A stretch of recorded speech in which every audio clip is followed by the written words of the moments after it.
প্রথমে বাড়িওয়ালারা মনে করে নিজেরা জমিদার এবং ভাড়াটিয়ারা প্রজা।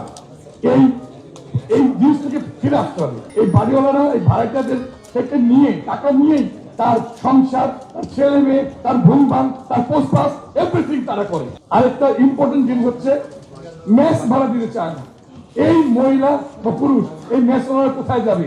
একটা বাড়িতে 10 থেকে 20% বাধ্যতামূলক করা হোক, মেস দিতে হবে।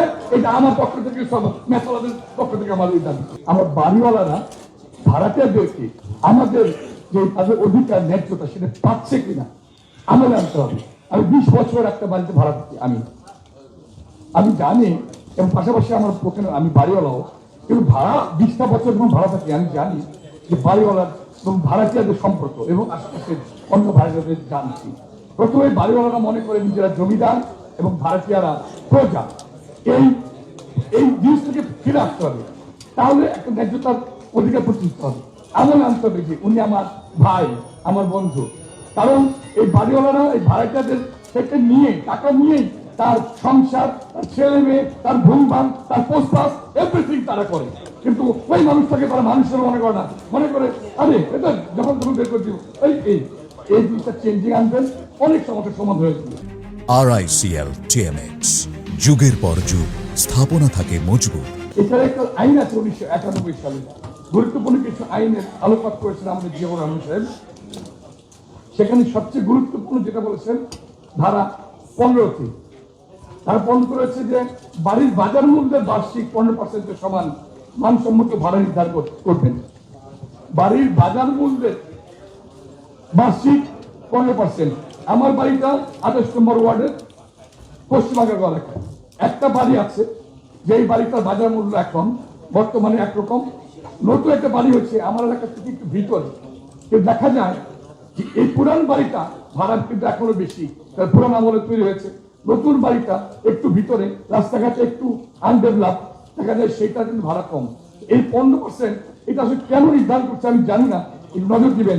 আসলে বাড়ির অবস্থার উপর নির্ভর করে বাজার মূল্য এক জিনিস, আর বাড়ির চলাচল, যাতায়াত ব্যবস্থা এবং তার ফ্যাসিলিটি, এইটা একটা করবে। দ্বিতীয় হচ্ছে দেখেন ধারা 32-এ বলা আছে বাড়িতে বিদ্যুৎ সরবরাহ পাওয়ার অধিকারী সবাই, ইভেন বাড়ির মালিকদের বিনা অনুমতিতে, বাড়ির মালিকদের অনুমতি ছাড়া ভাড়াটিয়া যদি প্রয়োজন হয় তাই লাইসেন্সি কর্তৃপক্ষ থেকে বাড়ি লাইসেন্স দিয়ে বিদ্যুৎ দিতে পারে। এই জায়গাটা মাননীয় প্রশাসক আপনারা একটু দেখবেন। আমি জানি না আপনি এটা করতে পারবেন কিনা, কারণ এগুলো দেশ করবে অন্যান্য সবার, ওরা কিন্তু কখনো ভাড়াটিয়াদেরকে কখনো আলাদাভাবে বিদ্যুৎ লাইন দেয় না।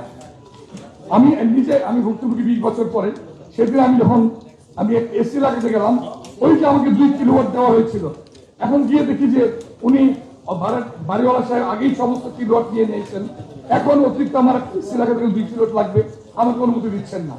এটা বাস্তবতা। কোনো ভাড়াটিয়া কখনোই এই আইন মনে হয় পালন করতে পারে না, কারণ বাড়িওয়ালা কোনো অনুমতি দেয় না। এটা দিকে খেয়াল রাখতে হবে যে এটা কন্ট্রাডিক্টরি আইনটা। আসেন ধারা 18-1 বাণিজ্যিক ব্যবহার। বেশিরভাগ বাড়িওয়ালারাই কিন্তু লেখা আছে বাণিজ্যিক ব্যবহার ভাড়াটিয়া অনুমতি ছাড়া করতে পারবে না, আর বেশিরভাগ বাড়িওয়ালারাই নিজেই বাণিজ্যিক ব্যবহার করে, আর ভাড়াটিয়া যখন কিছু দিতে যায় বলেন অনুমতি নাই। এটা দেখতে হবে যে উনি যে ভাড়া দিয়ে দোকান, অফিস, ওটিকে অনুমতি নিয়েছিলেন কর্তৃপক্ষের কাছ থেকে, উনি নিজেই অনুমতি দেন না, ওদের ভাড়াটিয়া দেয় বলেন না ওটা দেওয়া যাবে না। এটা কিন্তু কন্ট্রাডিক্টরি। অতিরিক্ত ভাড়া বিদ্যুৎ 6 পয়েন্ট আইন 16 ধারা অনুযায়ী বাড়িওয়ালা 2 বছরের মধ্যে বড় ধরনের নির্মাণ বা পরিবর্তন না করে নিয়মিত ভাবে ভাড়া বাড়াতে পারবে না। এটা কিন্তু কোথাও হয় না। প্রতি বছর যারা ভাড়া বাড়ায়, এটা আইন তারা মানিত নয়। 2 বছর কেন, প্রতি যদি একটা ভাড়া চেঞ্জ হয় পরের মাসে আমার ভাড়া বাড়ে, ওই ভাড়াটা চেঞ্জ হলি 1 মাস পর চেঞ্জ হলো ভাড়া বাড়ে। এই জিনিসটা বুঝতে হবে। 2 বছরের মধ্যে বড় নির্মাণ বলতে ওই বাড়ির কত পার্সেন্টেজ নির্মাণকে আপনার বড় নির্মাণ বলবেন, কিন্তু ব্যাখ্যা করে এই আইনটা পরিবর্তন দরকার। তারপরে 2 বছরের পরে ভাড়া বাড়াতে পারবে। গত মাসে 6 মাস আগে একজন ভাড়াটিয়া উঠলো বাড়ির বাসায়, বাড়িওয়ালা এসে বললেন আগামী বছর জানুয়ারি থেকে সবার ভাড়া সমান হারে বাড়বে, 1000 বা 2000 করে বাড়বে। 4 বছর আগে থেকে যারা ছিল তারাও বাড়বে, আর গত 6 মাস আগে যে উঠছে তারও বাড়বে। এটা খুব একটা দুঃখজনক বিষয়, এটা খেয়াল করতে হবে। আরেকটা জিনিস হচ্ছে উভয় পক্ষের ন্যায্যতা। 30 দিনের নোটিশে 30 দিনের নোটিশে একটা বাড়ি ভাড়া থেকে উচ্ছেদ করা ঢাকা শহরে এত সহজ না যে বাড়িটা ইচ্ছা করলে কেউ বাড়ি পেয়ে যায়। 30 দিন হবে না, মিনিমাম 90 দিন লাগা উচিত, কারণ 30 দিনের মধ্যে তো বাড়ি ভাড়া করতে কিন্তু সময় চলে যায়, সহজে বাড়ি ভাড়া পাওয়া যায় না। আর কাছে বাড়ি ছাড়ার পর 15 থেকে 30 দিনের মধ্যে তার জামানত ফেরত। বাড়ি ছাড়ার পরে কেন, ছাড়ার আগে কেন দিবে না এই টাকা, যাদবকে কেটে নিবে দিয়ে দিবে। শেষ কথা বলি, আমাদেরকে বিশেষ করে যারা বাড়িওয়ালারা বেশি বাচ্চা থাকলে আত্মীয় থাকলে ভাড়া নিতে চায় না। আরেকটা ইম্পর্টেন্ট জিনিস হচ্ছে মেস ভাড়া দিতে চায় না। এই মহিলা বা পুরুষ এই মেস ওনারা কোথায় যাবে? একটা বাড়িতে 10 থেকে 20% বাধ্যতামূলক করা হোক, মেস দিতে হবে। এটা আমার পক্ষ থেকে, সব মেস ওনাদের পক্ষ থেকে আমাদের দাবি।